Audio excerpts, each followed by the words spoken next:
그날이 도적같이 그날이 도적같이 이를 줄 너희는 모르느냐.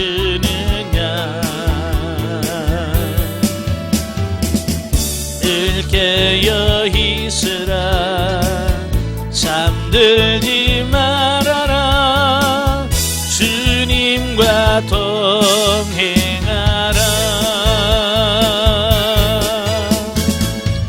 항상 기뻐하라 쉬지 말고 기도하라 범사에 감사하라.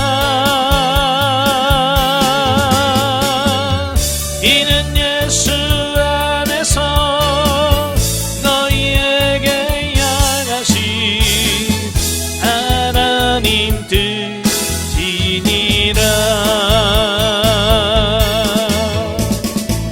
아멘. 기도하겠습니다. 은혜로우신 아버지, 이 시간에도 요한계시록의 말씀을 같이 상고합니다.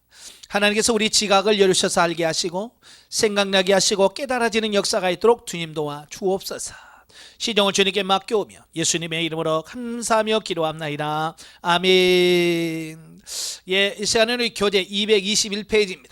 221페이지 보시면 이제 요한계시록 본문 이해를 보게 되어지는데요. 1장은 이제 묵시의 기록을 시작하는 삼중 서론에 대한 말씀입니다.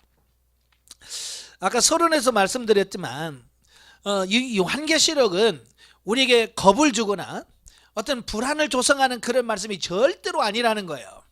그러니까 무서워서 못 읽는다 이런 책이 아니에요. 우리 지금 고난받고 있는 성도들, 이 세상을 살고 있는 하나님 믿는 성도인데 힘들고 어려운 상황에 빠진 성도들에게 용기와 소망과 희망을 주고 위로를 주기 위해서 준 책이라고 하는 것, 우리가 그걸 미리 전제하고 이 성경을 보셔야 돼요. 아시겠죠? 예. 그래서 1절에서 3절에 보면 머릿말입니다. 자, 본서는 극심하게 가해지는 로마의 박해로 말미암아 말할 수 없는 고통을 받고 있는 초대교회 교인들에게 그리스도는 반드시 자기 백성들에게 악을 행하는 박해자들과 악인들을 심판하시사 궁극적으로 승리하시어 자기 백성들을 구원하신다는 미래에 될 일을 알림으로써 그들에게 희망과 위로를 주기 위하여 쓴 책이다. 그러니까 요한계시록하고 협박하면 안 돼.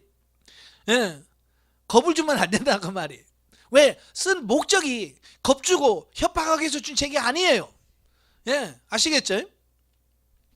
그러나 당시 교회의 교인들을 위로한다는 직접적인 목적하에서 기록된 본 기록은 1차적으로는 그러한 목적을 가지고 있지만 궁극적으로는 오고 오는 모든 세대의 하나님의 백성들에게 희망과 위로를 주는 보편적인 의미를 가진 책이기도 하다.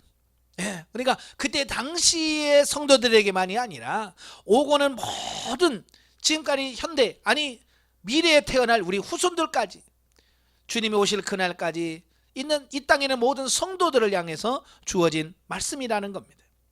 다시 말해서 본서는 초대교회라는 특수한 상황 속에서 기록된 책이지만 그것이 지니고 있는 의미와 목적은 그리스도께서 다시 오실 때까지 이 세상에서 자기 십자가를 지고 악의 세력과 투쟁하면서 하나님의 나라를 건설하는 모든 사람들에게 포괄적으로 영향을 미치는 하나님의 말씀으로서의 계시다라고 하는 겁니다. 자, 본단락은 머릿말에 해당되는 부분으로서 본서가 다른 서신들과는 다른 묵시적 내용을 가진 예언서라는 것을 밝히고자 저자는 여타의 서신서들이 가지고 있는 도입 형태의 앞에 본서의 본질적 성격을 규명해주는 본문을 배치시켜 놓고 있다라고 하는 겁니다. 즉 본서는 형식상으로는 서신서이지만 실제로는 예언서이기 때문에 서신서의 형식을 부여해 주는 다음 단락 앞에 진정한 의미로서의 실제적인 서론인 머릿말을 본서의 맨 앞에 이처럼 기록해 놓고 있는 것이다 라는 겁니다. 그래서 본서의 내용을 살펴보면 1절에서는 본서의 성격을 특정 지어주는 명칭과 목적, 그리고 본서의 내용이 원저자이신 그리스도에 의한 요한에게 전달되어진 경위가 기록되어 있고요. 2절에서는 본서의 순수성과 진실성을 밝히는 내용으로 언급되어 있고 3절에는 축복의 말씀이 기록되어 있습니다. 그러니까 저자는 일반적인 서신서조와는 달리 본서가 난해한 예언적 특수성을 가지고 있다는 점을 감안해서 전형적인 서신 형태의 도입부 앞에서 이처럼 본서의 신적 권위를 선언하는 머릿글을 기록해 놓음으로써 감히 하나님의 예언의 말씀에 권위에 도전하고자 하는 예봉을 꺾고 있습니다. 예. 사람들은 자기가 이해가 안 되면 거부하고 부정하려고 하는 그런 속성이 있어요. 그죠? 자기한테 한번 그거 아니야 라고 말할 수 있어. 그래서 이 요한계시록을 읽은 사람들이 그런 거부를 가질 것을 알기 때문에 그냥 말을 예수 그리스도의 계시라. 이건 내 생각이 아니야. 이건 내 말이 아니야. 이건 예수 그리스도께서 내게 보여준 계시야 라고 하는 그 신적 권위를 설명하고 있는 겁니다. 왜냐하면 그냥 요한이 내가 본 건데 라고 하면 안 믿을 수 있어요. 그죠? 왜? 이해가 안 되니까. 그래서 그 서신서에 그 문안 인사를 하기 전에 먼저 이건 하나님 예수 그리스도의 계시야 라고 선언하고 있다는 거예요. 그리고 이 예언의 말씀을 읽고 듣고 지키는 자에게 복이 있으리라는 것을 말함으로써 독자들로 하여금 본서의 말씀을 믿고 그에게 순종하도록 암시해주고 있다라고 하는 겁니다. 왜? 안 읽으려고 하니까. 대다수의 사람들이 성경을 안 읽으려고 그래요. 특별히 다른 성경이나 요한계시록은 아예 안 읽으려고 그래요. 무섭다고. 여러분도 그러시나요? 사실 저도 어렸을 때는 요한계시록 안 읽었습니다. 아니 못 읽었어요. 왜? 하도 정말이 무섭다고 해가지고 무서워가지고 요한계시록을 떠들러 보지도 못했습니다. 그래서 그 유다서까지 읽고 다시 창세기로 가서 읽고 그랬다니까요. 어렸을 때.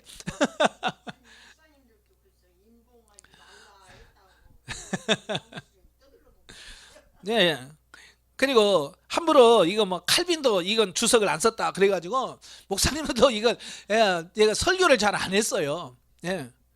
그만큼 우리가 잘 모르고 있는 책이 요한계시록이고, 그래서 요한은 이 말씀을 읽는 자와 이 말씀을 듣는 자와 그 가운데 기록한 것을 지켜 행하는 자가 복되다라고 삼중으로 축복을 선언하고 있습니다. 자, 오늘부터 복 받자고요. 자, 그 다음에 4절부터 8절까지면 이제서 문안 인사와 찬양을 올립니다. 보면은 본서가 서신 형태를 띠고 있는 인사말 부분으로서 본문에 따르면 송신자는 요한, 보내는 사람은 요한이다.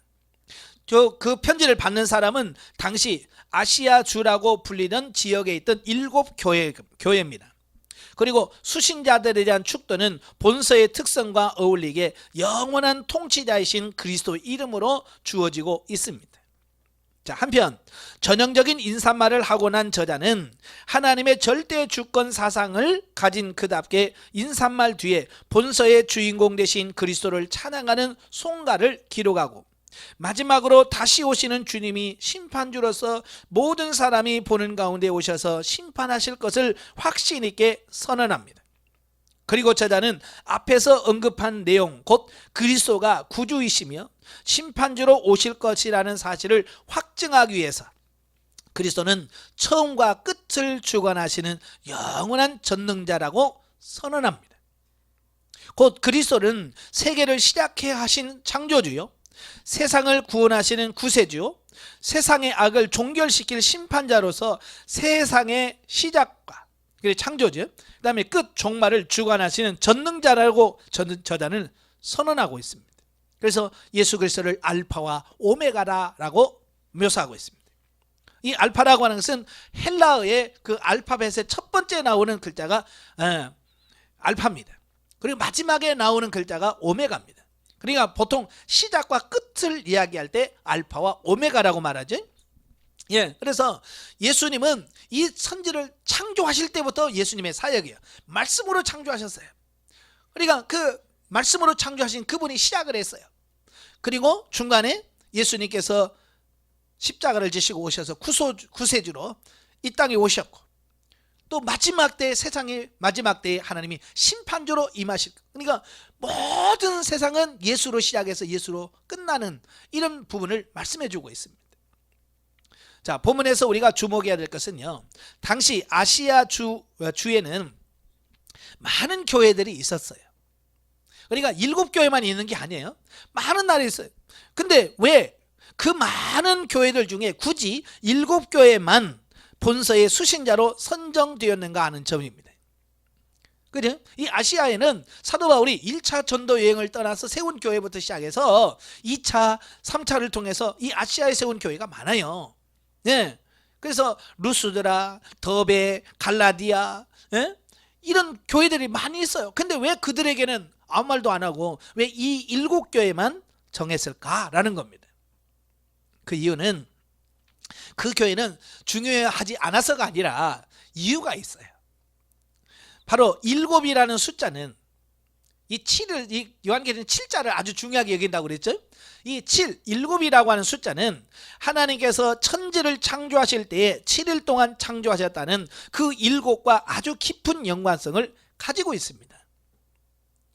그래서 7이라고 하는 숫자는 성경에서 절대적 완전성을 상징하는 완전수요, 전체를 상징하는 보편수를 의미합니다. 그러니까 이 숫자마다 다 상징하는 바가 있어요. 네, 그래서 저자는 바로 7이라는 숫자가 이처럼 절대적 완성과 보편을 의미하는 상징성을 기초해서 7교회에 보내는 본서신은 지역과 시대를 초월한 모든 교회에게 보내는 서신이며, 하나님의 교회는 궁극적으로 완전하게 보존되고 완성될 것이라는 사실을 독자들에게 알려주기 위하여 의도적으로 7이라는 교회를 수신자로 선정했다라고 하는 겁니다. 그러니까 7이 상징하는 그 의미를 알려주기 위해서 일부러 7이라고 하는 교회를 선택했다라고 하는 겁니다. 그러니까 여기에 이름이 없다고 해서 아이고 우리 교회는 빠졌네, 아니에요. 이름이 있든지 없든지 이 세상에 존재하는 모든 나라는 그 안에 다 들어있어요. 지금도 세상에 수많은 교회가 있지만 그 많은 교회가 이 7교회 안에 다 들어있어요. 그래서 그 7교회를 쭉 읽어보면서 오늘 지금 우리 교회가 어떤 교회의 유형과 비슷한가, 이걸 잘 보시면 거기에 처방이 다 나와 있어요. 책망이 나와 있고요, 칭찬이 나와 있어요. 그래서 그걸 보면서 아유 우리 교회는 이런 부분이 부족하구나. 예. 근데 전부 다 자기 교회는 서머나 교회나 빌라델비아 교회래. 예. 사실은 그렇지 않으면서도, 예. 그러니까 하나님의 시각으로, 주님의 시각으로 교회를 판단해야지 자기 시각으로 우리 교회는 너무 좋아요, 행복해요, 이러면 안 돼요. 그러면 자기 모습을 실제로 못 보는 거예요. 확실하게 정말 정확하게 보고 우리 교회가 정말 라오디가 교회 같구나, 그러면 통회하면서 기도하면서 회개하고, 그래서 교회가 바꿔져야 돼요. 그래서 우리 교회가 어떤 교회인가, 또 개인적으로는 여러분 개인도 마찬가지예요. 개인적으로 이 성경을 읽으면서 지금 내 신앙이 이 에베소 교회 같은가? 지금 내 신앙이 지금 4대 교회 같은가? 내 개인적으로도 적용을 해야 되고 교회적으로도 적용해서 자기 자신을 빨리빨리 파악을 하고 거기서 빨리빨리 바뀌어갈 수 있는 그런 삶이 되셔야 돼요. 자, 9절부터 20절까지 보면 이제 그리스도의 계시. 자, 본달랑은 본장의 세 번째 서론 부분으로 저자가 밝히는 그 계시의 수신지는 반모섬이에요. 그러니까 이 계시를 받은 곳이 어디냐? 반모라는 섬이라는 얘기예요. 예. 이 반모라는 섬은 그때 당시 죄수들을 유배시키는 섬이었어요. 예. 그러니까 이 죄수들이 타고 도망가니까 자, 섬에다가 그냥 풀어놓는 거야. 그러면 도망가야 도망갈 수도 없고, 뭐 배를 타야 도망가지 뭘 도망가죠. 예? 그래서 이 반모라는 섬에 유배를 보낸 겁니다. 근데 그곳에서 주님께서 친히 계시하신 것이죠. 그래서 계시를 주신 원저자는 전능하시고 영원하시며 영광되고 거룩하신 자이신 우주적 교회 공동체를 주관하시며 사망을 이기시고 구주가 되시고 심판주가 되시는 그리스도다. 그러니까 지금 사도 요한은 예수님이 직접 주신 그 계시를 받아서 이 계시록을 기록하고 있는 겁니다. 한편 저자는 바로 이 그리스도로부터 성령의 감동을 받아 환상 중에 본 모든 것을 기록하여 7교회에 보내도록 명령을 받고 본서를 기록했다라고 말씀하고 있습니다. 예. 자, 1장에서 중요한 구절은 20절이에요. 1장 20절. 자, 거기에 보면 이 1장 20절은 계시록을 이해하는 데 있어서 아주 중요한 말씀입니다. 거기에 보면 예수님께서 7벽을과 7금 촛대 사이를 거니시는 그 모습으로 나와요. 그러면서 해석을 해줘요. 7별은 7교회의 사자다. 그리고 7촛대는 뭐냐? 7교회를 뜻합니다. 그러니까 예수님께서 7별을 붙잡고 7촛대 사이를 지나다닌다고 하는 것은 그 모든 교회에 주관하시고 다스리고 이끄시며 주인 되시는 예수님의 사역을 보여준 사건이에요. 그래서 앞으로 이제 별이라는 말이 많이 나올 거고 촛대라는 말이 나올 거예요. 그럴 때 별은 누구를 상징한다? 교회 사자를. 촛대는 교회를 상징한다라고 하는 것을 보고 이 말씀을 읽으면 이해가 될 겁니다. 예. 자, 영적이에 보죠. 자, 여기서 예수님의 재림에 대한 성격을 분명하게 말씀합니다. 예수님은 부활하신 모습으로 재림하시게 될 거죠. 예. 사도행전에 보면 그 예수님의 승천하실 때 천사가 그러잖아요. 뭐 이렇게 하늘 쳐다보고 있냐. 오늘 같이 그 모습대로 다시 오신다. 예, 그러잖아요. 그래 부활하신 모습으로 재림하신다는 겁니다. 알파와 오메가 되시는 예수님은 우리가 어제 일을 잊을지라도 우리는 모든 언행심사를 불꽃 같은 눈초리로 감찰하신다. 우리는 매사의 일이나 상황에서 사람을 의식하는 것이 아니라 하나님의 눈을 의식해야 된다라는 겁니다. 예. 그래서 지금 하나님은 여러분이 불꽃 같은 눈초리를 다 지켜보고 계셔.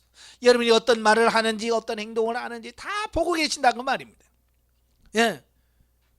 그래서 하나님은 우리를 잊은 적도 없고 우리를 떠나신 적도 없으시죠. 어때요? 이 말이 여러분이 위로가 됩니까? 두려운 말씀입니까? 정말 진실한 질문으로 위로가 되죠. 다 너가 너와 함께한다. 근데 죄 지은 사람들은 이게 불안해. 아니 하나님이 없어야 나도 죄도 짓고 좀 그럴 텐데 늘 보고 있다니까 불안한 거예요.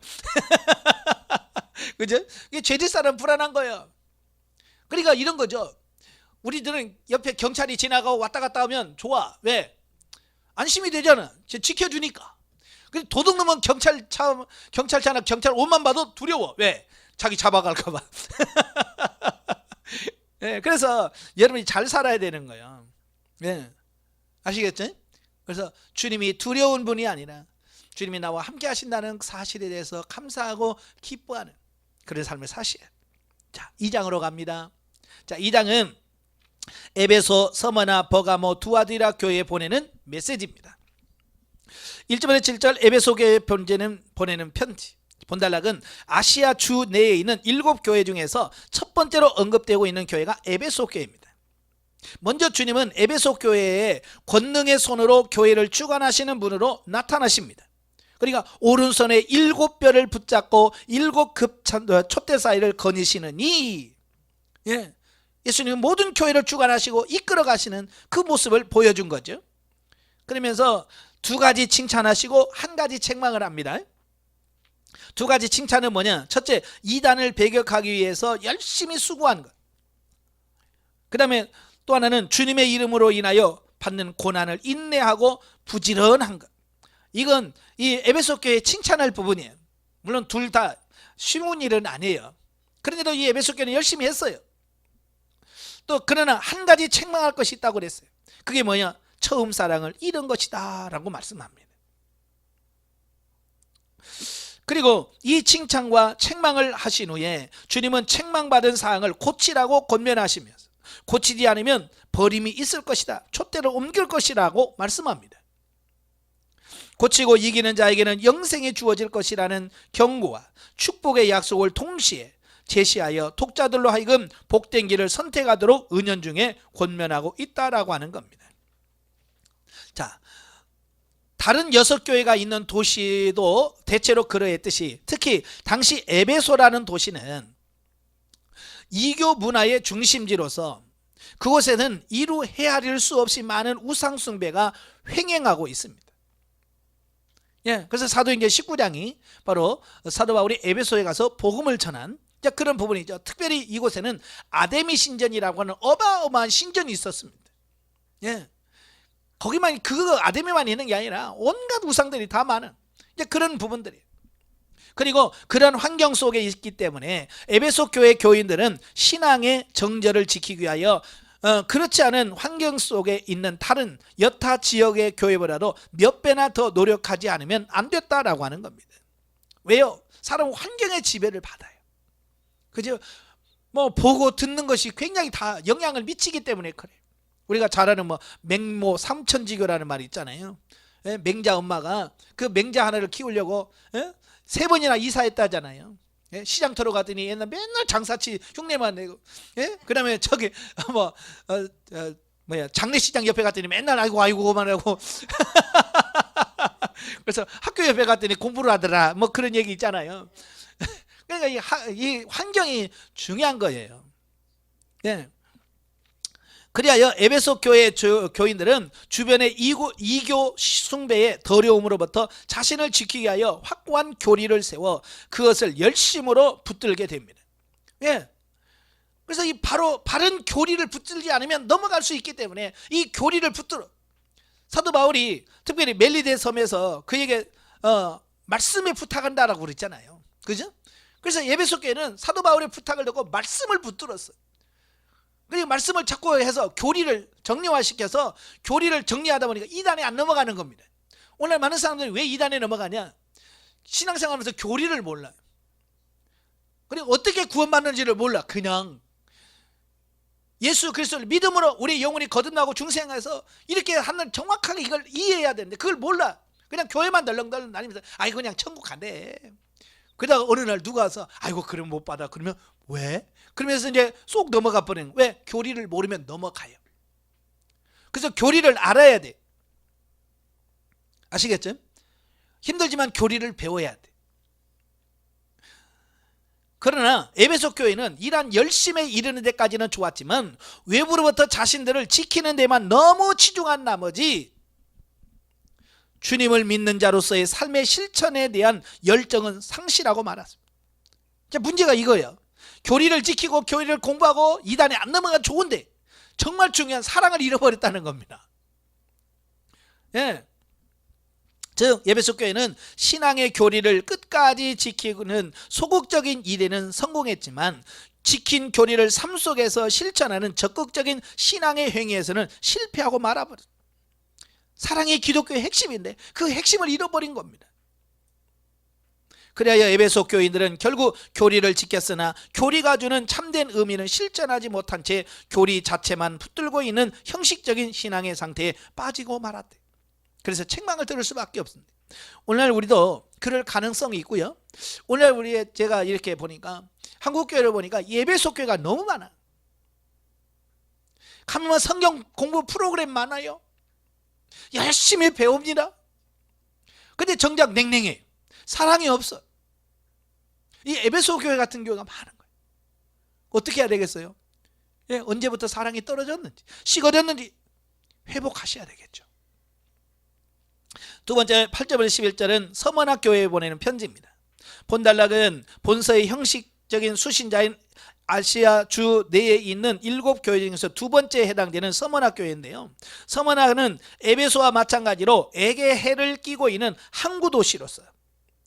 이 항구 도시는요 반드시 뭐가 있냐면 도덕적 타락이 있어요. 특별히 성적 타락이 많아요. 왜냐하면 이 뱃사람들이 배를 타고 오래 돌아다니다 보니까 성적으로 굶주리는 거예요.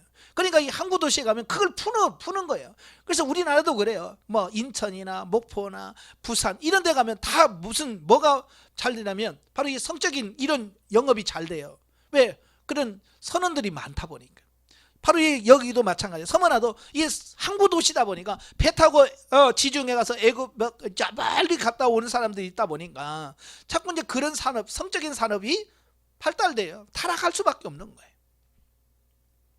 그래서 에베소 버가모와 함께 소아시아 지역에서 당대 최고의 도시라고 불리기를 다투는 중심 도시였다. 그러나 당시 1급 도시라는 호칭은 세상적인 관점에서는 좋은 것이었으나 기독교인 관점에서는 결코 좋은 것이 아니었다. 왜냐하면 당시대 당 지역에 있는 1급 도시란 그만큼 우상숭배가 성행했다는 것과 같은 의미였기 때문이다. 우리나라도 그래요. 대도시 가면 뭐가 있어요? 다른 이런 이교들이 많아요. 그렇죠? 회교도 있지, 서울에 가면 회교도 있지. 하여간 모든 이단 나라의 종교는 다 들어와 있어요. 부산에 가도 큰 데 가면 다 나와요. 작은 도시는 사람이 없기 때문에 잘 안 가요. 마찬가지요. 그때 당시도 큰 도시는 모든 종교 이런 것들이 다 모여 있는 겁니다. 게다가 서머나는 예루살렘 멸망 이후에 많은 유대인들이 이주해서 정착한 도시입니다. 왜? 가깝기 때문에. 자, 그래서 서머나교회는 황제 숭배를 강요하는 로마의 세력과 유대주의적 율법주의의 기치 아래 교회를 배척하는 유대인들이라는 커다란 두 세력으로부터 정치적, 종교적, 사회적, 경제적으로 심한 박해를 받고 있었습니다. 그러니까 이 서머나교회는요 정말 샌드위치야. 로마 정부에서 박해야지, 또 유대인들은 유대인들로 박해야지. 그 중간에 끼어가지고 정말로 힘들게 신앙생활하고 있는 교회가 바로 서머나교회였어요.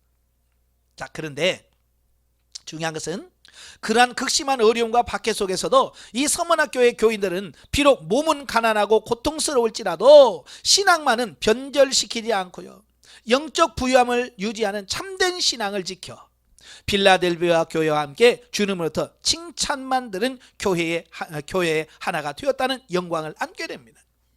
이걸 보면서 우리가 맨날 환경만 탓하잖아요.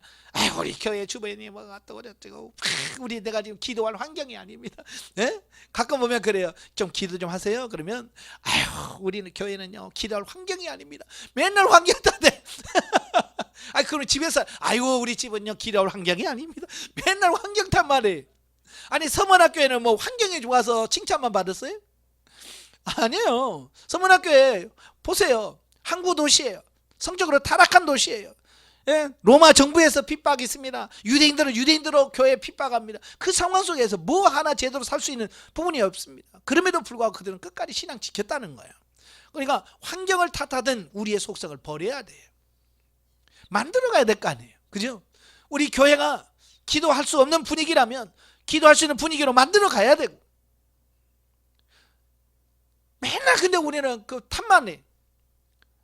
제가 어느 분이 상담하는데 그래요. 우리 교회는 사랑이 식었어요 그러더라고요.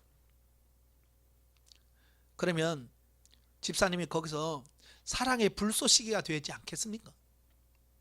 계속 거기서 사랑이 없다고만 투덜투덜거리면 계속 그 교회는 그렇게 갈 겁니다. 근데 누군가가 작은 불씨가 돼서, 그렇잖아요? 불씨가 되면 그게 점점 커질 거 아니에요. 근데 권사님이나 해, 권사님 먼저 해, 그러면 안 되잖아요. 나부터 돼야 될 거 아니에요. 그죠? 나부터 돼야 돼. 나부터. 그러니까 여러분 자신이 사랑의 불씨가 되어서 그곳에 불을 붙이고, 여러분의 교회가 기도 안 하면 여러분 자신이 가서 기도해서 기도의 불씨를 살려야 되고, 사랑이 없다면 사랑의 불씨가 되고, 그래야 돼요. 자, 그리고 그들은 잠깐 더 계속될 고난을 참으면서 죽도록 충성하며 생명의 면류관을 받고 둘째 사망의 해를 입지 않으리라고 하는 약속을 받았습니다. 그 신앙을 지키니까 너희는 둘째 사망의 해를 받지 않겠다 그랬어요. 그래서 둘째 사망이라는 것은 첫째 사망은 우리 육신의 죽음을 말합니다. 이 세상을 마무리하고 죽는 것을 첫째 사망이라고 그러고, 둘째 사망은 뭐예요? 나중에 심판 때 가서 영원한 지옥에 들어간 걸 둘째 사망이라고 그래요. 그러니까 자기 신앙과 믿음을 지킨 이 서머나 교인들에게 너희는 지옥 가지 않는 복을 주겠다. 이 확신을 받은 거예요. 얼마나 그들의 희망이 있습니까? 그죠? 야, 우리는 이제 절대로 지옥 못 간대. 우리는 지옥 못 간대. 그냥 우리는 갈 곳은 천국밖에 없대. 얼마나 소망이 있습니까? 여러분도 그렇게 되길 바래요. 아시겠죠? 결국 서머나 교회는요 이 말씀을 간직한 채 끝까지 신앙의 정절을 지킵니다.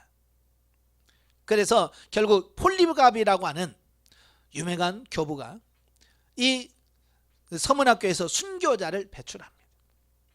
이게 순교자를 배출했다라고 하는 것은 그 교회가 그만큼 신앙에 철두철미했고 신앙생활을 잘했다라고 하는 것을 의미합니다.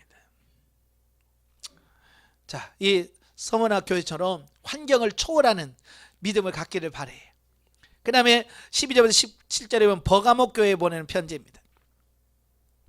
이 버가모는 그 로마가 이 지역을 아시아 주로 편입시키기 이전에 무시아 주라고 불리던 지역의 수도였습니다.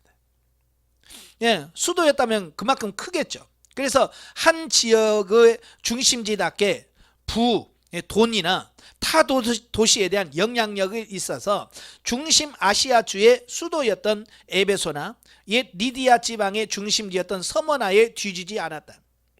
그리고 버가모는 정치적으로나 경제적으로나 당대 소아시아에서 제일 가는 도시들에 뒤지지 않았던 만큼 우상 숭배에 있어서도 결코 뒤지지 않았고요. 오히려 여타의 도시보다도 극심한 부분이 있었습니다. 그래서 주님은 이 도시를 사단의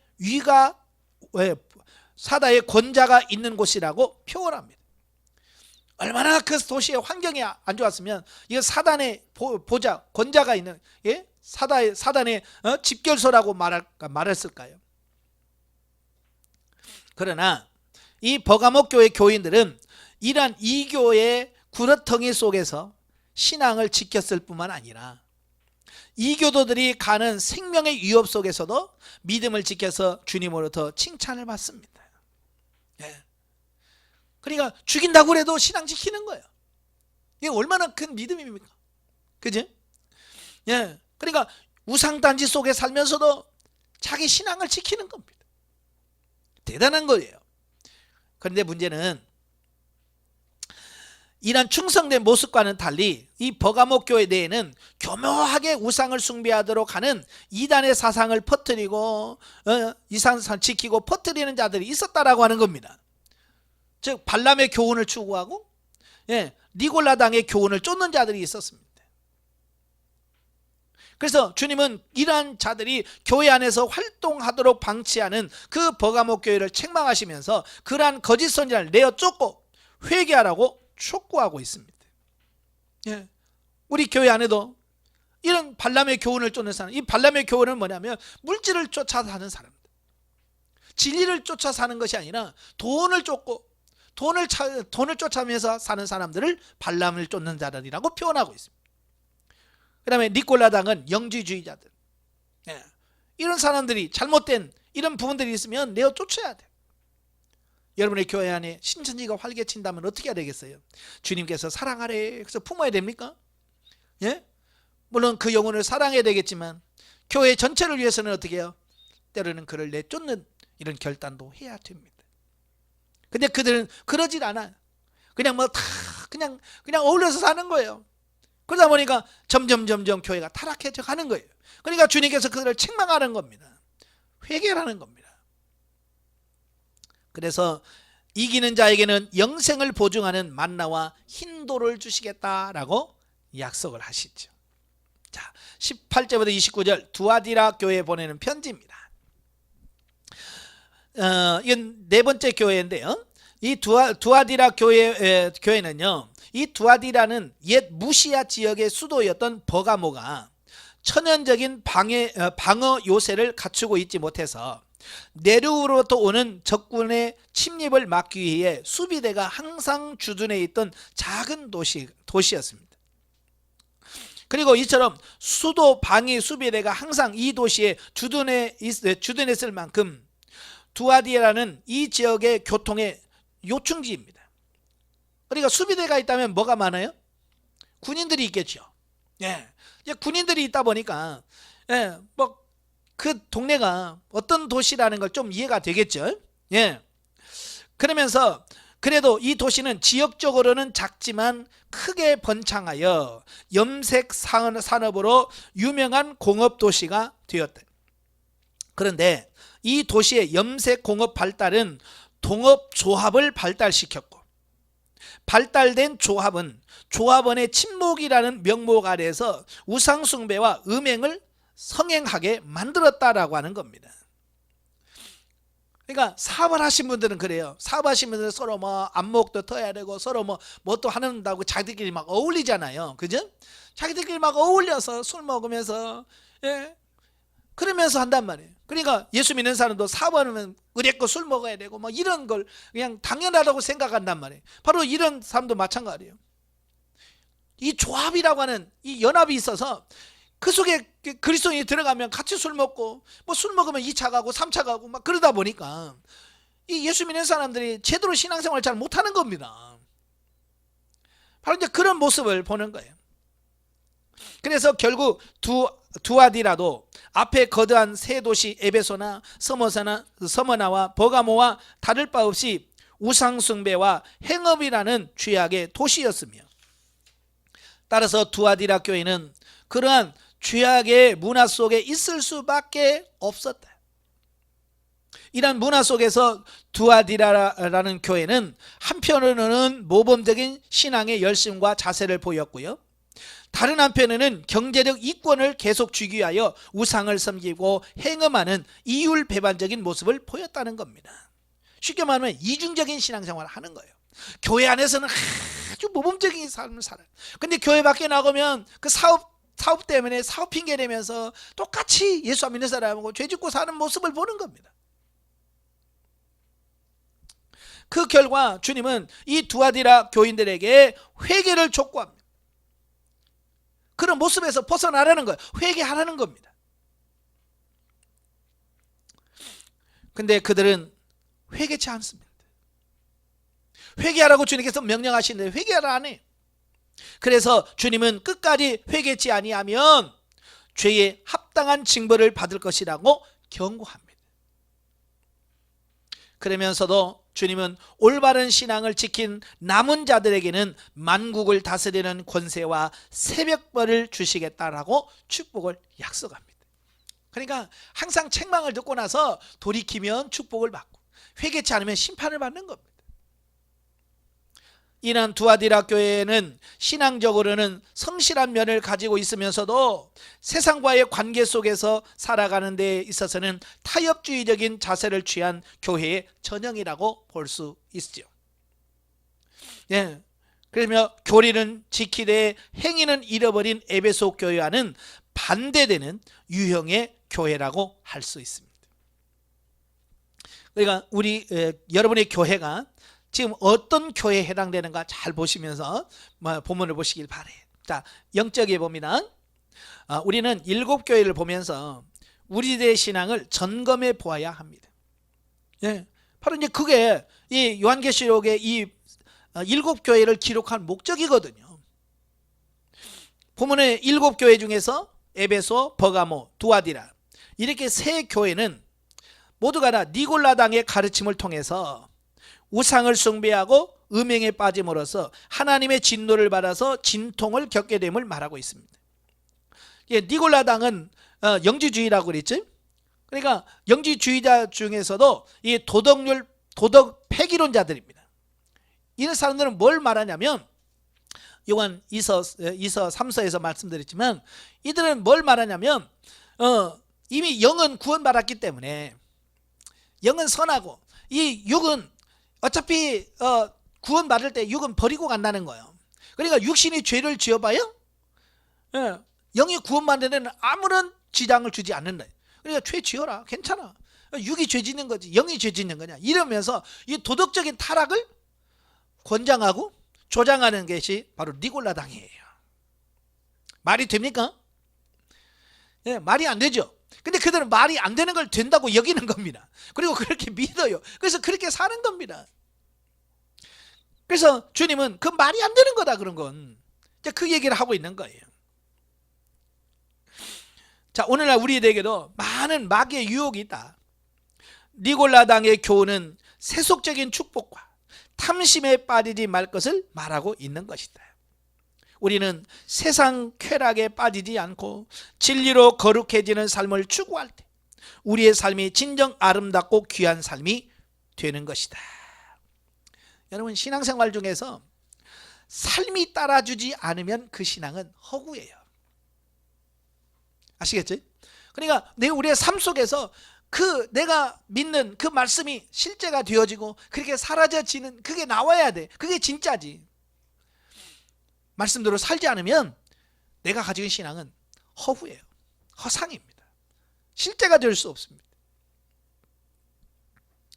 자, 그럴 때 생명의 열매가 우리의 심령 속에, 삶 속에 맺히게 된다. 주와 복음을 위하여 받는 환난과 궁핍은 부유한 것이며 생명의 면류관을 얻는 것이다. 따라서 믿음의 깊은 단계에 들어가면 순교를 최고의 영광으로 알고 사모하게 된다. 예. 아까 말한 그 폴리갑이라고 하는 분도 마찬가지예요. 예, 폴리갑도 최종적으로 이제 순교를 당했거든요. 근데 그분도 많은 회유를 했어요. 그냥 한 번만 예수 안 믿으라고 해라. 그러면 살려줄게. 그랬거든요. 그러니까 그분이 뭐라고 그래? 내가 86년 살면서 주님은 한 번도 나를 부인한 적이 없는데 내가 어떻게 주님을 부인할 수 있냐. 그래서 결국은 순교를 사모하다가 돌아가시. 왜? 그게 하나님께 최고의 영광이라는 걸 아는 거예요. 우리가 이 세상에서 잘 먹고 잘 사는 게 복이 아니에요. 예수님의 이름으로 죽는 게 가장 큰 복인 거예요. 그래서 계시록에 봅니다마는 그 하나님의 보좌가 있고요. 하나님 보좌에 가장 가까이 있는 무리가 누구냐? 순교자들이에요. 순교자들이 하나님 보좌에 가장 가까워. 그러니까 하나님 보좌에 가까울수록 뭐예요? 순교자들, 이런 사람들, 하나님을 위해서 열심히 일하신 분. 그 신성종 목사님이 쓴 천국 보고 와서 쓴 책에 보면 그 하나님 보좌가 중심에 있고 그 구역으로 12구역이 나눠져 있다잖아요. 이렇게. 그래서 이 정말 하나님을 잘 섬길수록 그 주님 가까이 간대. 그래서 우리 여러분도 정말 잘 사셔야 하나님 가까운 자리에 가서 자리 잡지. 그렇지 않으면 저 변방 마지막 구석에서 집도 없이 노숙자로, 천국 노숙자로 살 수는 없잖아요. 그지? 잘 섬기길 바래요. 그래서 22절에서는 환난을 당하는 원인이 하나님 앞에 범죄했기 때문이라, 그렇게 말합니다. 여러분, 우리가 이 세상에서 당하는 고난은 두 가지예요. 하나는 정말 신앙 성장 성숙을 위해서 있는 고난이 있습니다. 이건 인내하면서 잘 버텨야 돼요. 그죠? 또 하나는 뭐냐? 하나님 앞에서 범죄함으로 오는 고난이에요. 이건 받으면 받을수록 이건 안 되는 거예요. 빨리 회개하고 가셔야 돼요. 그래서 우리가 고난이 오면 왜 이 고난이 왔지? 그걸 제일 먼저 파악을 해야 돼요. 그래서 죄 때문이라 빨리 회개하고, 고난, 이건 나를 훈련하는 연단이야 라고 하면 인내하면서 끝까지 참고 가야 되고요.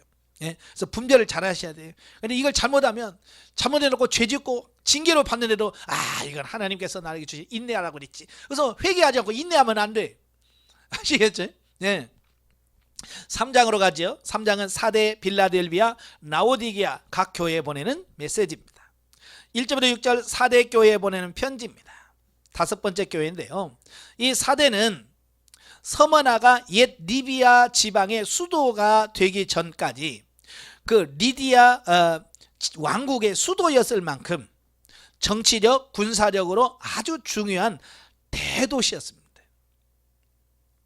그래서 무역이 발달하고 일질부터 양털을 가공하는 가공업과 염색하는 공업이 시작되어서 경제적으로 큰 부를 축적한 도시였습니다. 또 게다가 지형적으로도 난공불락의 요새적 조건을 다 갖추고 있어서 적은 노력으로도 효과적으로 적의 공격으로부터 성을 방어할 수 있는 이점도 가지고 있습니다. 그러니까 외적 조건은 다 갖췄어요. 돈 많지요. 그러다가 또 적들도 함부로 쳐들어오지 못하는 안전지대에 있죠. 외부적인 조건은요, 진짜 잘 갖춘 지역이 4대라는 지역이에요. 그래서 이 도시 사람들은요, 오래전부터 사치와 향락을 일삼기로 유명했습니다. 여러분 오늘도 그래요. 돈 많지, 평안하지, 그럼 뭐 하겠어 사람들이? 예? 게으르고 죄 짓는 것밖에 더 있습니까? 그죠? 그러니까 이 사대 사람들은 돈 많지, 뭐 전쟁 걱정 없지, 그러니까 있는 돈 가지고 막 펑펑펑 쓰면서 사치하면서 향락과 죄 짓으면서 살아가는 겁니다. 특히 이들은 외부 침입으로부터 안정성 때문에 다른 도시 사람들보다 교만한 성향을 가지고 있었다는 겁니다. 그리고 이러한 사대의 풍조는 사대 교회의 구성원들에게도 깊은 영향을 끼치게 되죠. 그래서 그들로 하여금 명목상의 신자가 되도록 하는데 결정적인 요인으로 작용합니다.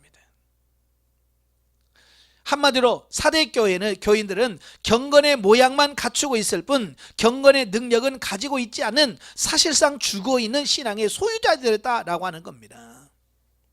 참 이걸 보면 환경이 좋으면 신앙적인 면에서는 결코 좋은 게 아니에요. 돈이 많다? 뭘 다는 아니에요. 돈은 많아도 정말 진실하게 하나님 앞에 서는 사람이 있어요. 그러나 돈 많고 편안하고 그러면 사실 기도 안 하잖아요. 그죠? 예전에 우리 나라가 어렵고 힘들 때 70년대 80년대 정말 기도원마다 정말 기도 소리가 그칠 절이 없었고요. 교회마다 새벽 예배, 금요 철야 예배 막 얼마나 사람들이 모였습니까? 그죠? 지금 어때요? 금요 기도에 얼마나 모여요? 안 모입니다. 새벽 예배 얼마나 모여요? 안 모여요. 기도하는 사람 몇 안 됩니다. 왜? 편안하니까. 이 편안한 것이 영적 생활에 보면 큰 도움이 되지 않을 때가 많아요. 사대교회도 마찬가지예요. 그래서 외형적으로 보면 참 뭐 다 신앙생활 잘하는 것 같은데 내면은 죽어 있는 거예요. 그래서 주님은 그 신앙의 불씨가 완전히 꺼지기 전에 남은 신앙의 불씨를 살려서 참되고 온전한 신앙생활의 모습을 이루라고 권면하는 동시에 끝까지 죽은 것과 같은 모습을 하고 있으면 돌연히 이말 심판을 피할 길이 없다라고 말씀합니다. 예, 주님은 깨어 있기를 원하는데 죽어 있으면 의미가 없지요. 살아 있어야죠. 한편 사대교회는 라오디게아 교회와 함께 책망만 듣고 칭찬을 받지 못한 교회였으나 그 가운데서도 아주 소수의 의인이 있었다고 본문은 밝혀주고 있습니다. 그러니까 그래도 이 소수의 깨어있는 무리, 그들이 어찌 보면 교회를 살린다 볼 수 있어요. 오늘 여러분도 마찬가지. 여러분의 교회가 수천 명이 모이고 수백 명이 모여도 그들이 다 신앙생활 잘하는 게 아니에요. 그 중에 소수 몇 사람의 깨어있는 사람들에 의하여 그 교회가 유지되어져 가는 겁니다. 그래서 여러분은 다수가 되지 말고 소수가 되길 바라요. 아시겠죠? 그래서 여러분에 의해서 교회가 사는 이런 삶이 되셔야 돼요. 그래서 우리가 정신을 바짝 차리셔야 됩니다. 아시겠죠? 그래서 신앙을 지키되 끝까지 지키는 자에게는 영원한 구원과 생명을 주시겠다라고 약속하십니다. 자, 그 다음에 빌라델비아 교회에 보낸 편지입니다. 자, 여섯 번째 교회인지요. 자, 이 빌라델비아는 주변에 여러 도시들로 통하는 지리적 요충지에 있기 때문에 사람들의 왕래가 잦은 매우 번창한 도시였다. 게다가 직물 또 피역 공업의 발달과 또 양질의 포도주 수출로 비교적 부유한 도시 중에 하나로 손꼽혔다라고 하는 겁니다. 그러니까 이걸 보면 그 앞에 있는 교회처럼 사대교회처럼 주변 환경을 보면 신앙생활을 하기에 참 적합하지 않는 그런 환경이에요. 그죠? 돈 많지요. 예? 자, 그런 상황인데도 불구하고 전혀 다른 모습을 띠고 있더라고 말이에요. 따라서 이 도시 역시 당시 부유했던 주변의 도시들이 그러했듯이 우상숭배와 사치, 도덕적 문란이 심각할 지경에 이르렀습니다. 특히 포도주가 주요 산물이었고요. 그리고 이 도시는 술의 신, 술을 관장하는 디오니소스라는 신을 주신으로 섬겼습니다. 예, 그러니까 술신을 섬기다 보니까 어때요? 술에 대한 이런 게 많겠죠. 예. 축제를 해도 술 축제하고 막 이런 거 하다 보니까 도시 전체가 어떻게 해요? 신앙생활 하기가 참 안 좋은 그런 거겠죠. 그래서 결과적으로 방탕과 향락 풍조가 전 도시 분위기를 지배하게 되어지는 이런 부분들을 보게 됩니다. 게다가 이 도시는 서머나의 경우처럼 예루살렘에서 도피해온 유대인들이 적지 않았다. 그리하여 빌라델비아 교회의 구성원들은 서머나 교회처럼 목숨을 위협받는 지경에까지 이르지는 않았으나 매우 어렵고 고통스러운 박해 속에서 인내하지 않으면 안 되는 상황 속에 놓여 있었다. 게다가 필라델비아 교회 교인들은 사회적, 경제적, 재능적 측면에서 밀려오는 그러한 박해를 능히 극복할 만한 조건을 부여받지 못한 부류의 사람들이었다.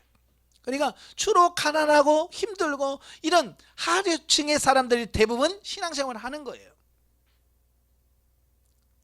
하지만 이 빌라델비아 교회의 교인들은 그러한 열악한 조건 가운데서도 주님의 이름을 배반하지 않았을 뿐만 아니라 주님의 말씀을 삶 속에서 충실히 지키고 행했다라고 하는 겁니다. 예. 그래서 이건 뭘 말해요? 아까도 말한 것처럼 환경의 지배를 받는 것이 아니라 도리어 그 환경 속에서 환경을 지배하는 사람으로 바뀌어진 거예요. 그래서 주님이 그걸 인정하는 겁니다.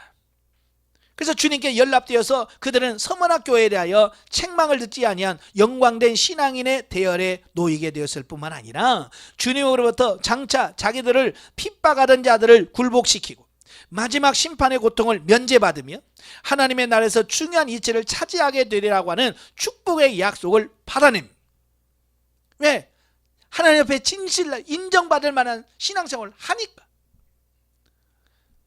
여러분도 마찬가지예요. 내가 잘 살아야 하나님이 인정하지 않겠습니까? 그지? 내 삶을 엉망으로 살아놓고 하나님 왜 인정 안 해줍니까? 그러면 안 되죠.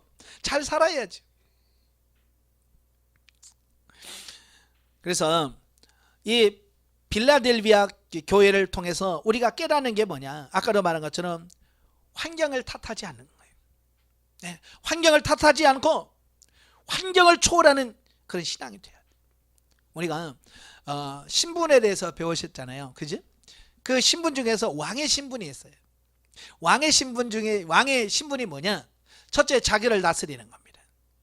혈기, 분노, 미움 같은 이런 감정들을 다스리는 거고요. 그 다음에 뭘 다스립니까? 죄를 다스립니다. 죄를 다스려요. 그러니까 계속 짓는 죄를 끊게 되어지는 그게 왕의 신분에 주어지는 부분이고요. 그 다음에 세 번째가 환경을 다스리는 겁니다. 대부분의 사람들은 이 환경의 지배를 받아요. 그죠? 예. 그래서 맨날 핑계대요. 이 핑계 저 핑계 맨날. 그러니까 왜 안 왔어요? 그러면 핑계 안 될 데가 없어. 다 누가 놀러 와서요. 부부터 시작해가지고, 예? 뭐 핑계 대려고 하면 뭐 핑계가 없겠어요? 다 있죠. 누가 그러지다 뭐 공동묘지 가면 핑계 없는 무덤 없다고. 왜 죽었어? 그러면 다 아이고 나는 뭐 때문에 죽었고 뭐 때문에 죽고 다 그 핑계 없는 무덤이 없다는 거예요. 핑계를 대려면 한이 없다. 그래서 여러분들은 핑계 대지 말고 환경 탓하지 말고 이게 하셔야 돼요. 그래서 왕의 신분이 40% 50% 되면 이제 이 환경도 초월합니다. 그래서 뭘 와도 그냥 담담하게 그걸 이겨가요. 예. 그 전에는 막 뭐 누가 아프다 그러면 큰일 났네 막 덜덜덜덜 떨어. 근데 뭐 천국 가면 되지 뭐. 이제 이게 담담해져. 환경을 극복해 버리는 겁니다. 옛날 돈 없어. 아유 큰일 났네. 어떻게 사나. 근데 환경을 지배하면 돈 없어? 뭐 하나님이 뭐 굶기시겠어? 뭐 그러면서 이게 환경을 지배하는 이게 왕의 신분이 회복되면 그렇습니다. 아시겠죠? 그래서 신분이 회복돼야 된다는 게 바로 이제 그런 의미예요. 자, 14절 22절이면 라오디게아 교회에 보내는 편지입니다. 이제 마지막 7번째인데요. 이 라오디게아는 소아시아의 내륙과 바다로 나아가는 관문인 에베소를 연결하는 교통 요충지였기 때문에 교통이 좋으면 항상 무역이 발달합니다. 예, 무역업이 발달하고 또 양질의 양모를 생산하고 그다음 돈이 많다 보니까 은행업이 발달합니다. 네, 금융업이 발달돼요. 그래서 대부분의 시민들은요 매우 부유하게 삽니다. 특별히 또 안약도 잘 만들어요. 예. 그래서 이 돈도 많이 벌어요. 그래서 뭐 사람들이 너무 잘 살아요. 잘 먹어요. 뿐만 아니라 이 도시는 자유분방한 사회적 분위기를 가지고 있어서 라오디게아 교회 교인들은 여러 교회들처럼 외부로부터 핍박은 받지 않았고 경제적인 어려움도 겪지 않고 한마디로 말하면 매우 좋은 환경 조건을 다 가지고 있었다는 겁니다. 여기는 핍박까지도 없어요. 핍박도 없어요. 그러니까 아유 좋겠다. 그렇지만 결국 그것이 뭐예요? 그들을 더 타락하게 만들었다는 사실이에요. 그러니까 예, 환경은 신앙생활하기에 정말 좋았지만 정작 신앙은 타락해버리는 거예요. 자, 북한에서 넘어오신 분이 그래요. 예, 우리는 북한 교회를 염려하는데 북한 교회는 한국 교회를 염려하는데 한국 교회를 위해서 기도한답니다. 왜? 못 살아서가 아니라 영적으로 타락해가는 모습, 세상과 타협하는 그런 모습을, 그러니까 우리 한국 교회가 이 라오디게아 교회 같은 교회가 많은 거죠.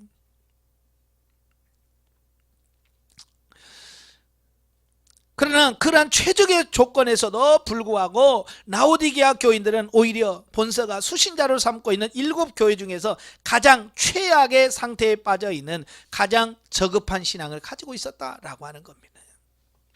왜? 환경은 그렇게 좋은데 왜?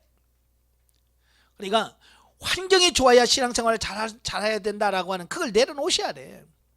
환경을 탓하지 말고 극복할 수 있어야 되지. 그렇지 않으면 라오디게아 교회처럼 이렇게 된다니까요. 우리나라가 지금 뭐 종교 탄압이 있습니까? 뭐 있습니까? 정말 제가 돌아봐도 우리나라처럼 신앙생활하기 좋은 나라가 없습니다. 심지어 미국보다도 더 신앙생활이 좋습니다. 왜? 누가 뭐 찬양한다고 시끄럽다고 누가 뭘 하기를 해. 물론 교회에서 가끔 시끄러우면 경찰 들어와서 뭐라고 하긴 합디다마는, 예? 그렇처럼 뭐 체포해 가고 그러진 않아요. 그렇잖아요. 예? 너무 좋은 환경이야. 근데 영적으로 자꾸 시들어 간단 말이에요. 이게 문제란 말이에요. 그래서 그들이 그러한 지경에 이르게 된 원인이 뭘까? 왜 그럴까? 4대 교회 교인들과 마찬가지로 그들이 가진 부, 그 다음에 자유, 또 이 부와 자유를 영성 성장의 발판으로 삼지 않고 오히려 육신의 향락을 위한 기회로 삼았기 때문이라는 거예요. 돈과 자유를 가지고 더 기도하고 하나님을 섬기고 여기다 초점 맞춰야 되는데 돈 있으니까 그거 가지고 놀러 다니고 막 이러고 돌아다니고 정신없는 거예요. 또 육신의 즐거움과 부유함을 영적 충만함과 부유함으로 착각했다는 거예요. 이게 굉장히 중요한 건데요. 많은 사람들이요, 돈 많이 들어와요, 건강해요, 하는 일이 잘 돼요. 그러면 하나님이 축복해 주셨다고 이야기합니다. 그죠? 과연 그게 축복일까요? 물론 축복의 결과로 올 수도 있지만 그렇지 않을 수도 있습니다. 왜? 사단도 거짓 평안을 주고요, 사단도 물질의 복을 줍니다. 왜? 그러면 신앙생활 잘못할 걸 아니까. 그래서 우리가 이 예수님 당시에도 유대인들이 속았던 이유가 바로 그런 거거든요. 물질적인 복이 하나님의 복, 영적인 복으로 착각한 거예요. 그래서 바리새인들이나 이런 사람들은 막 돈을 벌려고 난리였어요. 왜? 그래 돈을 벌어야 다른 사람들이 아유 저 사람 복 받은 자네 라고 인정을 해주니까, 사람들의 인정을 받으려고 하니까 어떻게든 돈을 막 긁어 모은 거예요. 그리고 막 자랑을 하는 겁니다. 내 돈이 얼마고 가진 게 얼마고 내 재산이 얼마, 자꾸 자랑하는 거예요. 왜? 그게 곧 하나님의 사랑을 받은 것으로 착각했기 때문에 그래요. 바로 오늘날도 마찬가지예요. 성도들 만나봐요. 와 우리 집 아파트가 몇 평이고 막 차가 뭔 차고 맨날 그것만 얘기하는 거예요. 왜냐? 그들이 그게 자기 믿음이라고 생각하는 거예요. 라오디게아 교회가 착각했던 게 그건데 오늘날도 수많은 사람들이 이 착각 속에 빠져 있는 겁니다. 좋은 집이 내 신앙을 말하는 게 아니에요. 또 어떤 분은요, 자기 교회가 크다는 걸 자꾸 자랑을, 우리 교회는 건평이 얼마고 성도가 몇 명이고 1년 예산이 얼마고 맨날 그것만 자랑을 해요. 그거 자기 믿음하고 무슨 상관이 있어? 그렇잖아요? 그건 아무 의미가 없어요. 자기 교회가 수만 명이고 뭐 세계 1등 교회면 뭐 할 거예요? 라오디게아처럼 죽은 교회라면 아무 의미가 없는 거예요. 그러니까 진짜 중요한 게 뭔지를 알았는데 그걸 모르니까 자꾸 그걸 자랑하는 겁니다. 그러니까 이걸 모르니까 그들은 뭐야? 우리는 부자요, 우리는 부족함이 없고, 우리는 잘 살고, 맨날 그 착각 속에 빠지는 거야. 그 주님 뭐라고 그래? 너 지금 착각 속에 사는 거야. 너는 제일 가난해, 헐벗었어. 너희는 부자라면 내가 볼 때는 영적으로 헐벗었어. 너희는 뭐 눈 밝은다고 하지만 내가 볼 때는 넌 눈 다 멀었어. 그러니까 내가 생각하는 것과 주님이 생각하는 다르다는 거예요. 아시겠죠? 내가 보는 게 맞을까요? 주님이 보는 게 맞을까요? 당연히 그렇죠. 주님 보시는 게 옳지요. 자, 그래서 라오디게아 교인들이 주님께 책망받은 점을 요약하면, 첫째, 하나님과 세상이라는 두 주인을 섬기는 어정쩡한 신앙생활을 소유했습니다. 그러니까 하나님을 사랑하든지 세상을 사랑하든지 해야 돼. 이거 하나님도 사랑하고 세상도 사랑하고, 이거 어정쩡한, 그래서 이거 덥지도 않고 차지도 않다라고 표현한 거에 그거예요. 두 번째, 그러면서도 자신들을 경제적으로 부유하고 함으로 영적으로도 부유하다고 착각하고 교만한 것이. 예수님 뭐라고 했어요? 부자가 천국 들어가기 어떻게 얼마나 어렵다고 그랬어요? 예, 낙타가 바늘길에 들어가는 것보다 어렵다고 그랬잖아요.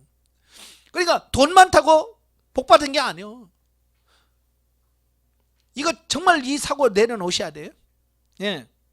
한마디로 라오디게아 교인들은 사대교회 교인들이 지은 잘못 위에다가 기회주의적이고 교만한 죄를 더한 겁니다. 주님은 이러한 라오디게아 교인들의 착각과 오류에 대하여 시정 명령을 내립니다. 그리고 시정하지 않으면 주님께서부터 버림을 받을 것이라고 경고를 받습니다. 한편 사랑의 주님은 7교회 중에서 유일하게 남은조차도 없는 라오디게아 교회를 향하여 간절한 사랑의 호소를 하시며, 호소하는 주님을 영접하는 자에게는 주님의 동행과 하나님의 나라의 영광을 주시겠다라고 약속하십니다. 예.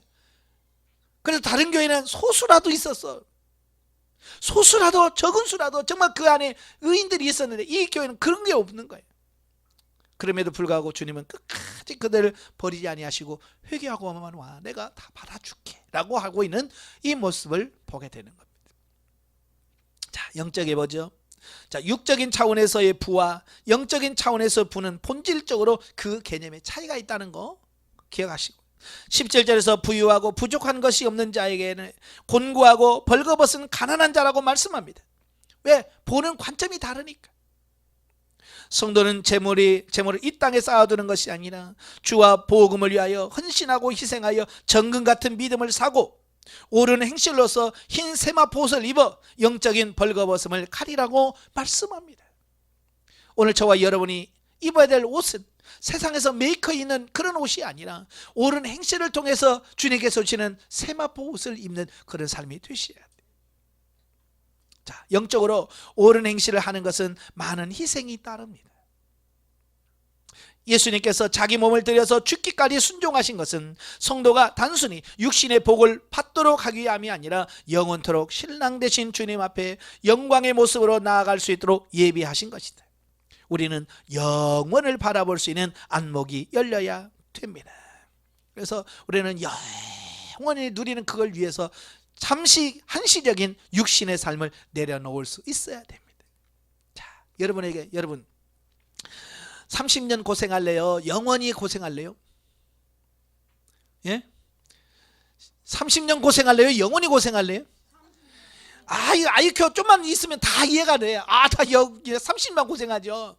마찬가지로 이 세상은 길어봐야 여러분 30년 사시려나요? 100살까지 사신다고 해서 30년 안 되네. 예. 100살까지 사신다고 해서 30년 안 되잖아요. 예? 죽을 때까지 내가 고생해도 나는 영혼을 위해서 고생하겠다. 어떤 그런 마음이 있어야죠. 그게 없으면 안 돼요. 뭔가 내려놓고 포기하는 게 있어야죠. 두 손 둘 못 잡아요. 세상과 하나님 다 못 잡아요. 두 주인을 섬길 수 없는 거예요. 우리는 하나만 잡아야 돼요. 그러니까 하나님을 잡은다면 세상적인 고난은 각오해야 된다 그 말이에요. 자, 라오디게아 교회 보내는 서신에서 우리는 육신의 이익을 위하여 수단 방법을 가리지 않은 신자들을 질책하는 말씀으로 깨달을 수 있다. 아무리 자기에게 유익이 있는 일처럼 여겨져도 하나님이 원치 않는 일이라면 포기할 수 있는 사람이 되어야 한다. 아멘. 자, 4장으로 갑니다. 4장은 심판 보좌에 앉으신 성부와 성부에 대한 24장로와 네 생물의 찬양입니다. 그러니까 이 4장을 보면 뭘 말하냐면 법정에서, 그러니까 하나님의 법정지 세상을 심판하실 법정의 모습을 말씀하고 있는데요. 여기 보면 다 준비가 세팅 다 되어 있는 그 모습을 지금 보여주고 있는 겁니다. 그러니까 우리는 지금 하나님의 나라가 준비가 안 돼서 주님이 안 오신 것으로 착각한다 그 말이에요.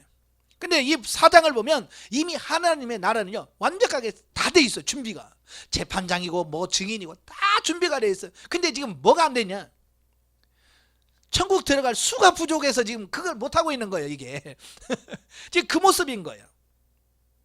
그래서 지금 하늘의 재판장 모습, 재판 최후의 심판할 모습을 다 지금 이야기하고 있는 거예요. 다 준비가 다 됐다. 근데 우리만 준비가 안 돼 있는 거예요. 지금 그 얘기를 하고 있습니다. 1절에서 11절 하나님의 보좌에 대한 환상. 이제 저자는 실질적으로 미래에 일어날 일들, 즉 그리스도의 재림으로 말미암아 결정적으로 최종 도래할 현 우주와 역사의 대종말 직전에 이 세상에 있을 소위 말세의 대환란에 관한 내용을 언급해주고 있습니다. 그러니까 이것은 미래에 있을 일이에요. 미래에 있을 일인데 다 봤단 말이에요. 이게 봤다는 말은 반드시 그대로 된다는 얘기입니다. 자, 본서의 본론격인 4장 1절부터 18장 24절의 내용을 보면 심판의 보좌와 심판자 4장 1절부터 4장 11절, 임봉된 책과 어린 양 5장 1절 14절, 일곱 인재양 6장 1절 8절 5절, 일곱 나팔재앙 8장 6절부터 11장 19절, 성도들이 당할 핍박과 최후의 구원 예고 12장 1절부터 14장 20절, 또 일곱 대접재앙이 15장 1절부터 16장 20절, 또 음료와 바벨론의 멸망 17장 1절부터 18장 24절, 이렇게 또 일곱 부분으로 나뉘어요. 참 7이라는 숫자가 아주 중요하죠. 이렇게 일곱 딱 나누어서 일곱 교회, 일곱 말씀 다 이렇게 다 나뉘어요. 일곱으로 나눠져 있어요. 그래서 본론체 2부의 첫 번째 부분으로 소위 말세의 대환란기에 있을 본격적인 재앙의 묵시에 들어가기에 앞서 앞으로 지상에 전개될 일들 및 종말에 관한 일들을 총주의하는 핵심 부이면서 근원지인 하나님의 보좌의 경광을 성령의 감동하심을 받은 상태에서 계시자의 명령에 따라 묘사하고 있습니다. 그러니까 우주 만물을 다 주관하시고 이끌어가는 그 주의소인 하늘의 모습은요 완벽하게 다 세팅 다 돼 있는 겁니다. 예. 그러니까 우리나라도 그러잖아요. 대통령이 새로 당선이 되면 어떻게 해요? 그냥 혼자만 보면 쏙 들어가는 게 아니잖아요.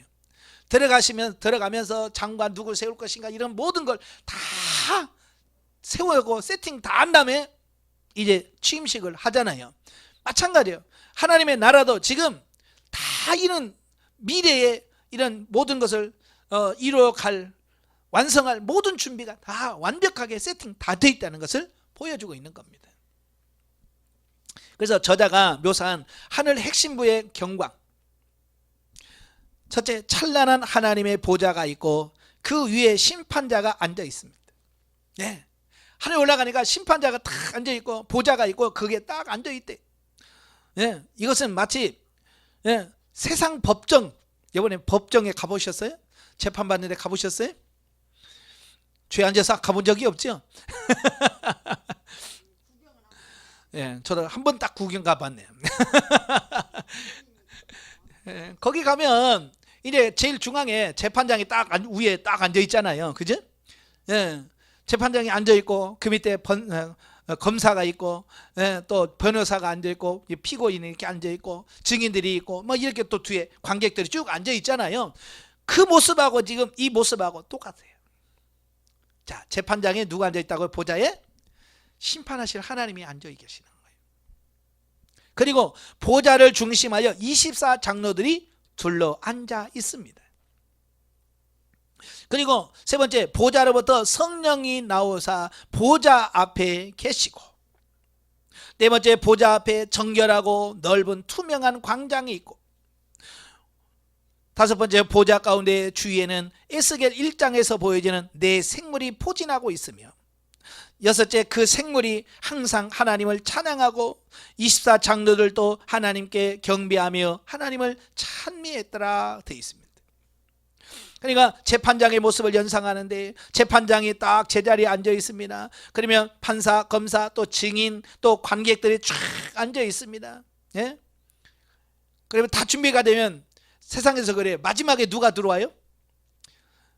재판장이 들어와요.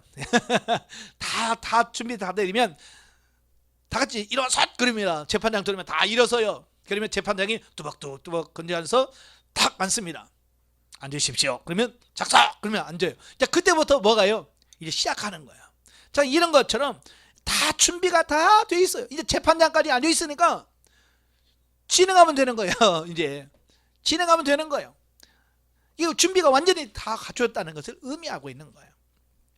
이러한 본문을 통해서 우리는 하나님은 참으로 온 우주를 지배하실 뿐만 아니라 높고 높은 보좌에 앉으셔서 영원히 세상을 다스리시고 심판하실 능력과 자격을 갖춘 분이시며, 모든 존재로부터 경배와 찬양을 받으시기에 합당한 창조주시요 주권자라는 사실을 깨닫게 해 준다. 그러니까 하나님은 그냥 시시한 여러 신들 중에 하나고 뭐 그런 그게 아니에요. 유일하신 창조주이시고 유일하신 하나님이시고 유일하신 우리의 구속주라고 하는. 그러므로 우리는 하나님 이외에 그 어떤 우상도 섬기지 말며 두려워하지도 말고 오직 하나님만을 경배하고 찬양하며 그를 믿어 그의 심판으로부터 건짐을 받아 구원에 이르도록 해야 할 것이다 라고 하는 겁니다. 아시겠죠? 그분만이 우리의 구원자십니다. 그분만이 여러분을 구원하실 거예요. 그래서 그분을 얼마나 잘 섬기고 그분을 얼마나 잘 믿고 따르느냐가 중요한 역할을 하게 됩니다. 반드시 여러분 승리하시기를 바랍니다. 예, 기도하겠습니다. 은혜로우신 아버지, 하나님의 귀한 말씀을 들었습니다. 정말로 요한계시록을 보면 반드시 주님이 오신다는 사실을 기억하게 되며, 하나님 나라에서는 완벽한 준비가 다 갖춰져 있고 오늘이라도 주님이 오시면 모든 것이 다 진행될 갈 수밖에 없습니다. 하나님, 우리가 과연 준비가 되었는지, 우리가 주님 앞에 설 준비가 되었는지 우리 자신 한번 되돌아보게 하시옵소서. 그 일곱 교회 중에서 과연 우리의 모습이 어떤 모습인지 우리 자신을 점검해 보게 하시고, 날마다 변화되고 날마다 새로워지는 우리 자신이 되어서 주님 앞에 서서 부끄럽지 않는 우리가 되어지게 하옵소서. 예수님의 이름으로 감사하며 기도합나이다. 아멘. 하나님께 드립니다.